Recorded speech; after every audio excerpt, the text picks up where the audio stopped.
हकीम मोहम्मद गालिब, आप देख रहे हैं हर्बल टिप्स विद हकीम गालिब। मोहतरम नाजरीन, आज हम आपकी खिदमत में पीने वाला पानी किस किस्म का बेहतरीन है, किस किस्म का सेहत के लिए अच्छा है। तो मोहतरम नाजरीन, और आम व ख़ास जानता है कि पानी एक ऐसा जुज़ है जिससे ज़िंदगी कायम है। अगर पानी ना हो तो ज़िंदगी चंद घंटे ही से ज़िंदा रह सकती है। लिहाजा हमारे जिस्म के लिए पानी बहुत ही ज़रूरी जुज़ है। पीने का पानी साफ़ सुथरा होगा तब ही हमारी सेहत कायम और दायम रहेगी, हम सेहतमंद रहेंगे। यहाँ पर हम जिक्र करते हैं कि सबसे बेहतरीन पानी कौन सा है।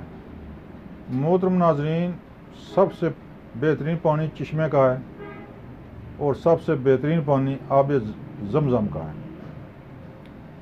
आब ज़मज़म भी चश्मा ही है, एक चश्मे ही से फूटा था, अल्लाह ताला का एक मोइज़ा है।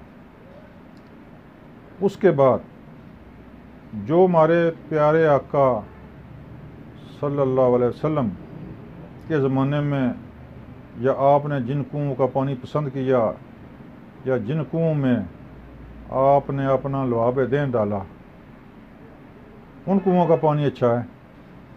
बाकी हम आ जाते हैं अपने मुल्क पाकिस्तान में, आज़ाद कश्मीर में, तो यहाँ पर भी सबसे बेहतरीन जो पानी है वो चश्मों का पानी है। चश्मों का पानी इंतहाई सेहतमंद और बहुत ज़बरदस्त होता है।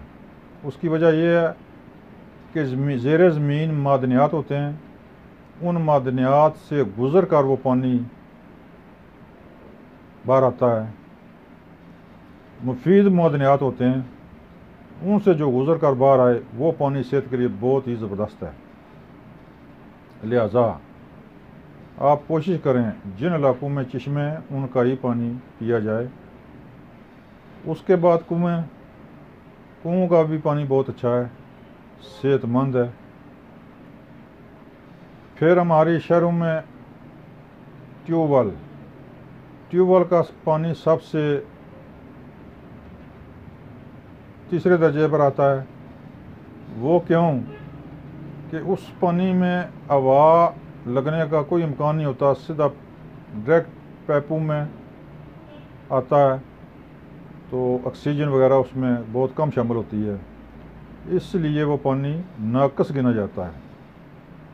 कुओं और चश्मों के पानी में हवा से गुज़र कर आता है, हवा लगती है उसको, इसलिए सबसे बेहतरीन और ज़बरदस्त पानी है। मोहतरम नाज़रीन, ज़रूरी है कि पानी साफ़ सुथरा ही हो, आपकी सेहत के लिए बेहतरीन है। गंदला पानी, गंदा पानी मुज़र सेहत है।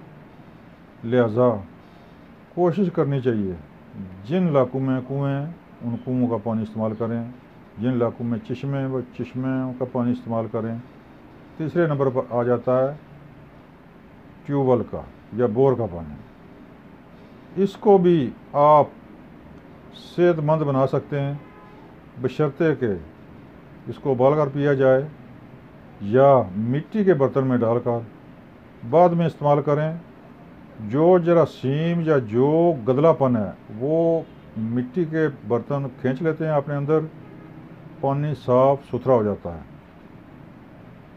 लिहाजा ज़रूरी है कि कोशिश करें कि मिट्टी के बर्तन में पानी डालकर रखें और फिर इस्तेमाल करें, क्योंकि प्लास्टिक या लोहे के बर्तनों में पानी काफ़ी हद तक मुज़र सेहत होता है। लिहाजा कोशिश करें कि पानी नेचुरल तरीके से मिट्टी के बर्तनों में रखें, उसके बाद पीने के लिए इस्तेमाल करें, तब ही सेहत बरकरार रहेगी मोहतरम नाज़रीन, हमारा चैनल सब्सक्राइब करें, बेल आई बटन को दबाएं। इंशाल्लाह हमारी कोशिश है अच्छी से अच्छी टिप्स आप तक पहुँचाएँ जो आपके लिए बहुत ही मुफीद हो, जिस पर आप अमल करें। मोहतरम नाज़रीन, मेरा 0346 52 85 191 इस पर आप मुझसे मशवरा कर सकते हैं। अस्सलाम वालेकुम।